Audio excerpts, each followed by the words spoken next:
Going to school was free and mandatory for kids once they turned 7. Many kids started school earlier. Jing started at 5, but I started at 7. Mommy never told me why I didn't start earlier, even though I was supposedly mature enough at 5. It would have been a big deal if I had gone at age 5, for I wouldn't have this story to tell. I would have been at a university before the Cultural Revolution and therefore would not have become a sent-down student, that is, sent to the country to work as a peasant, and I would not have become a freedom swimmer and escaped to Hong Kong. Was my starting school at 7 years old a blessing or a curse? The elementary school and junior high accepted anyone who met the age requirement. Admission to the senior high and university, though, required the passing of an entrance exam and, most important, a political evaluation. School started at 8 a.m., and we didn't return home until 5 in the afternoon. We went to school 6 days a week, with Saturday afternoon devoted to cleaning our classroom and the school. If a member of the street committee spotted a school-age kid wandering around during school hours, he or she would intervene and tell the kid's parents. Scolding and spankings inevitably followed.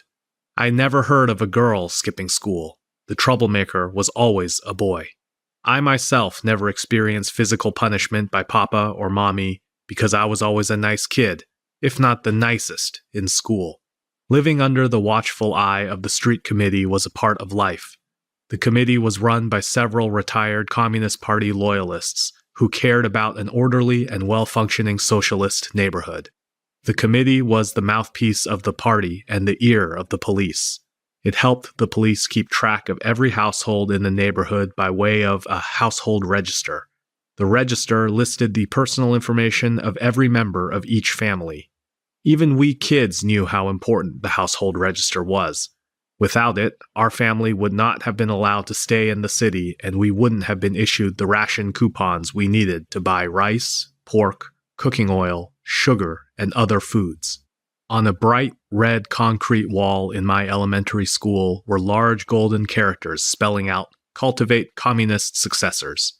We kids didn't really know what communism looked like. Our teachers wouldn't give us the details, wouldn't tell us what it meant to live in a communist society, other than that we would have so much of everything that no money would be needed, and we would have whatever we needed whenever we wanted it. This confused us even more. How could we live a normal life without using money?